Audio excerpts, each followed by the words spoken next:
વિદ્યાર્થી મિત્રો, સ્વાગત છે exam today for friend. LRD police ભરતી શારીરિક કસોટી પીએસઆઈ માટે ખૂબ જ મોટી અપડેટ્સ આવી રહી છે. ગ્રાઉન્ડ્સની રિપોર્ટ આવી ગઈ, કયા ગ્રાઉન્ડમાં કેટલા રાઉન્ડ મારવાના છે, પીએસઆઈ એલઆરડી અને ખાલી પીએસઆઈમાં કેટલા ફોર્મ ભરાયા છે, બરાબર, ક્યાં સુધી તમારું રનિંગ ચાલશે, પૂરી માહિતી તમને એક જ વિડીયોમાં અત્યારે નેક્સ્ટ લેવલની અપડેટ મિત્રો તમને લાવ્યો છું તમારા માટે. તો છેલ્લે સુધી વિડીયો સાથે બની રહેજો.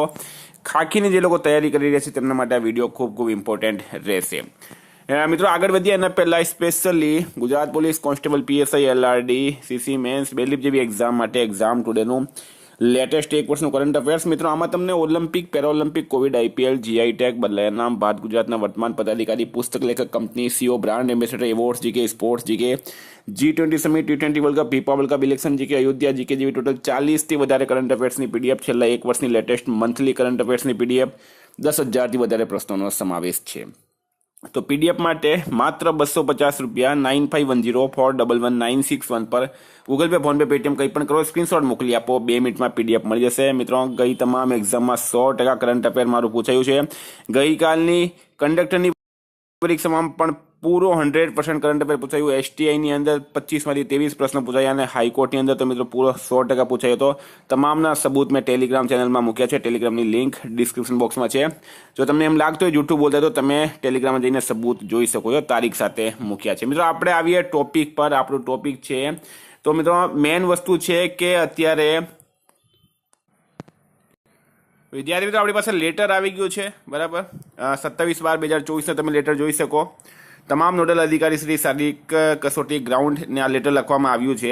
બિન અત્યારી પોલીસ સબ ઇન્સ્પેક્ટર, જો 5 મિનિટ લઈશ, ધ્યાનથી જોઈ લેજો, બરાબર. તમારી બધી માહિતી તમને, તમારા બધા જ પ્રશ્નોનો જવાબ તમને આમાં મળી જશે. કયા ગ્રાઉન્ડમાં તમારું રનિંગ આવશે એ પણ તમને માહિતી મળશે. કયા ગ્રાઉન્ડમાં તમારે 12 રાઉન્ડ મારવાના છે, કયામાં 13 રાઉન્ડ મારવાના છે એ પણ માહિતી મળી જશે. તો બિન અત્યારે પોલીસ સબ ઇન્સ્પેક્ટર લોકરક્ષક કેડર ભરતી શારીરિક કસોટી માટે ગ્રાઉન્ડ તૈયાર રાખવા બાબત જે છે આ મેલ કરવામાં આવ્યો છે. મિત્રો, તમારી જે શારીરિક કસોટી છે એ 8/1/2025 થી 1/3/2025 સુધી ચાલશે, બરાબર.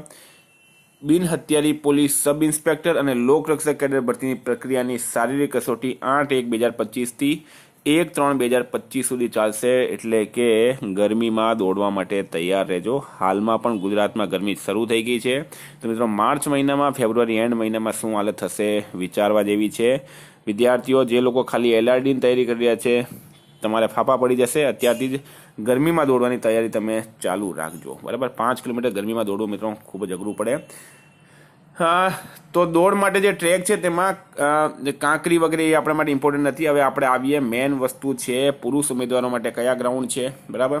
તો રાષ્ટ્રવીર છેલભાઈ દવે પોલીસ તાલીમ મહાવિદ્યાલય, જુનાગઢ, અમદાવાદ, ગોધરા, બરાબર, નડિયાદ, ગોંડલ, સુરત, વાવ, ખેડા, મહેસાણા, હિંમતનગર, ભરૂચ અને જામનગર. આ આવશે પુરુષ ઉમેદવારો માટે, બરાબર. 5000 મીટર મિત્રો દોડવાનું છે પુરુષ ઉમેદવારોએ. જે ગ્રાઉન્ડમાં 416.66 મીટરના ટ્રેક બનાવવામાં આવે ત્યાં 12 રાઉન્ડ મારવાના છે, અને જે ગ્રાઉન્ડમાં 384.61 મીટર છે ત્યાં 13 રાઉન્ડ મારવાના છે. આ તમારે ખાસ યાદ રાખજો, વિદ્યાર્થીઓ ભૂલી જાય છે આની અંદર. ત્યાં લખેલું હોય છે 416.66 મીટરમાં 12 રાઉન્ડ મારવાના છે અને 384.61 મીટરના 13 રાઉન્ડ મારવાના છે. આટલા ગ્રાઉન્ડ, 11 ગ્રાઉન્ડ છે પુરુષ ઉમેદવારો માટે, બરાબર.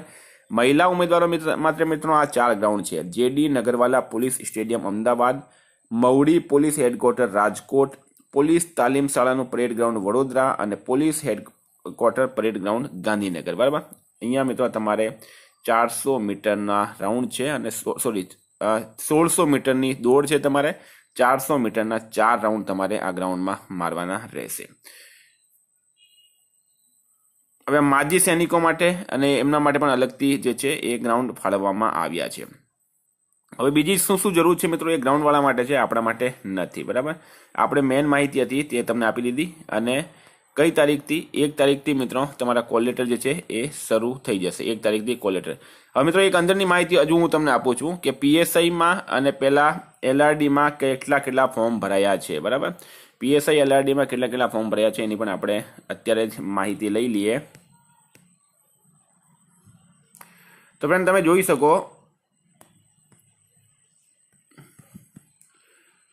60,000 ફોર્મ જે છે મિત્રો ફક્ત પોલીસ સબ ઇન્સ્પેક્ટરના ભરાયા છે. 60,000 ફોર્મ ફક્ત પોલીસ સબ ઇન્સ્પેક્ટરના ભરાયા છે ખાલી પીએસઆઈમાં. પોલીસ સબ ઇન્સ્પેક્ટર અને એલઆરડીમાં કોમન ભરાયા છે 43,000, 4,38,000 જેટલા ઉમેદવાર. બરાબર. તો હવે 6 લાખ લોકરક્ષકના ઉમેદવારોના ફોર્મ આવેલા છે, ખાલી લોકરક્ષક. હજુ પણ ફિક્સ નથી કે પહેલાં એલઆરડી દોડશે કે પીએસઆઈ દોડશે. બરાબર. એ એક તરીકે જ્યારે કોલ લેટર આવશે ત્યારે જ આપણે, કારણ કે નોટિફિકેશનમાં એવી કોઈ માહિતી નહીં હતી. હસમુખ પટેલ સાહેબે એમને એક વખત ટ્વીટ કરીને માહિતી આપી દીધી કે પહેલાં પીએસઆઈ વાળા રનિંગ કરશે, પછી એલઆરડી વાળા કરશે. પણ હવે નવા મેડમ આવી ગયા છે, નવા મેડમ શું કરે જોવાનું રહેશે.